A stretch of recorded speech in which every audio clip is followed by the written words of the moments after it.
नमस्कार दोस्तों। पार्टनरशिप की डिसोल्यूशन के लिए कई सारे मोड मैंने आपके साथ डिस्कस किए हैं और आज ये डिसोल्यूशन का ये लास्ट सेक्शन 44 बचा हुआ था।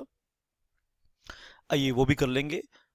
तो dissolution by the court at the suit of a partner the court में dissolve a firm on any of the following grounds, namely these are the grounds on which a partner in partnership can bring a suit in the court and request court to dissolve the firm. Court has discretion to issue orders of dissolution. तो उसके grounds हैं A B C D 1 2 3 4 5 6 grounds हम पढ़ेंगे इसके अंदर कि जिन grounds के बेसिस पर कोर्ट फर्म को डिसॉल्व करा सकता है। पहला ग्राउंड देखेंगे that a partner has become of unsound mind, in which case suit में be brought as well as by the next friend of the partner who has become of unsound mind as by any other partner. तो साथ में आपने ये देखना है, हर एक ground के साथ ये भी देखना है कि वो सूट कौन ब्रिंग कर सकता है।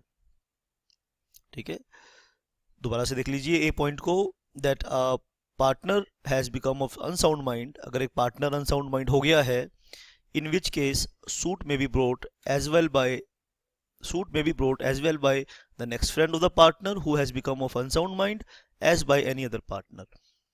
तो अनसाउंड माइंड का नेक्स्ट फ्रेंड जो होगा वो भी केस फाइल कर सकता है और कोई और दूसरा पार्टनर भी केस फाइल कर सकता है। क्लोज बी है इसका, that a partner other than the partner suing has become in any way permanently incapable of performing his duty as a partner.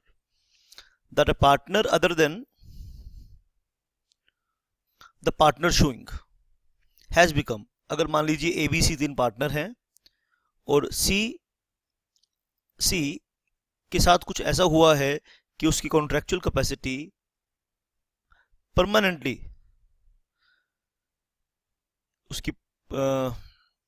जो उसकी कॉन्ट्रेक्चुअल कैपेसिटी है या उसकी जो एज अ पार्टनर जो उसे ड्यूटीज परफॉर्म करनी है वो परमानेंटली इनकेपेबल हो गया है, तो कोई और पार्टनर केस फाइल कर सकता है। अब जितने भी ग्राउंड्स हैं उनमें आपने ये देखना है कि केस फाइल कौन सा पार्टनर कर सकता है। अब जितने भी ग्राउंड्स हैं उनमें आपने ये देखना है कि कौन सा पार्टनर केस फाइल कर सकता है। Clause C is that a partner other than the partner suing is guilty of conduct which is likely to affect prejudicially the carrying of the business. अब दूसरे पार्टनर का कंडक्ट कुछ इस तरह का है, जैसे ए और बी दो पार्टनर है, मान लीजिए बी का कंडक्ट कुछ इस तरह से है कि उससे बिजनेस को नुकसान हो रहा है, तो ए डिसोल्यूशन के लिए एक्शन कोर्ट में ले सकता है। आप देख रहे हैं मोर और लेस हर एक ग्राउंड का कुछ बेस सेम सा है। हर एक ग्राउंड में आप ये देख रहे हैं कि बिजनेस करना इम्प्रैक्टिकल हो रहा है, बिजनेस करना फिजिबल नहीं रहा। पहले ग्राउंड में देखा पार्टनर अनसाउंड माइंड हो गया है, तो वहां पे कौन केस फाइल कर सकता है ये देखना है आपने। दूसरे में ये देखा आपने कि परमानेंट इनकैपेसिटी हो गई है पार्टनर की।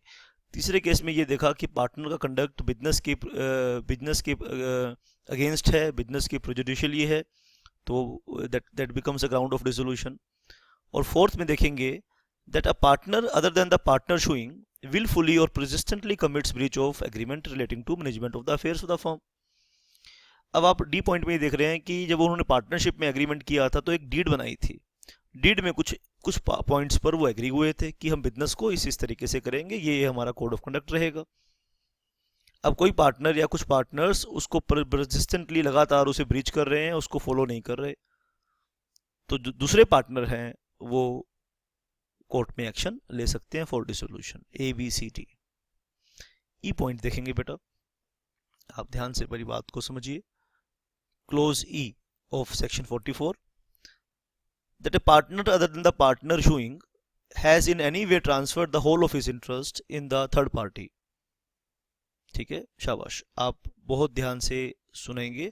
और has allowed to his share to be charged under the provisions of rule 49 of order 21 of the first schedule of the code of civil procedure, और has allowed to it sold the recovery of arrears of land revenue. अगर उसने अपना अगर उसने, शाबाश ध्यान से सुनना, तीन तीन केस यहाँ पे हैं। अगर उसने अपना शेयर बेच दिया है, अगर एक पार्टनर ने अपना पूरा इंटरेस्ट बेच दिया है। दूसरा केस है अगर ऑर्डर 21 ऑफ सीपीसी शेड्यूल 1 में उसके शेयर पर चार्ज क्रिएट हो गया है, ठीक है। और थर्ड, उसने लैंड रेवेन्यू एरियर्स थे तो उसके शेयर को अटैच कर लिया गया है for the recovery of arrears of land revenue. इन तीनों केसेस में, ठीक है, रिजोल्यूशन का एक ग्राउंड हो जाता है। शाबाश, ए बी सी डी ई आपने ध्यान से सुनना है। एफ पॉइंट है that the business of the firm can not be carried on save at a loss. E point, F point में ये कह रहा है कि बिजनेस कंटिन्यू तो कर सकते हैं। Terms A B C D E में से कोई भी टर्म्स नहीं है ऐसी, लेकिन उस बिजनेस में लॉस के अलावा कुछ नहीं हो सकता। प्रॉफिटेबिलिटी का दूर दूर तक कोई चांस नहीं है। बिजनेस कैरी करेंगे तो लॉस के अलावा और कुछ भी नहीं होगा, तो that becomes a ground of dissolution. तो ये आपने A B C D E F यहाँ ध्यान से पढ़ना है। पार्टनरशिप की यहाँ पे कंसेप्ट सारे कंप्लीट होते हैं।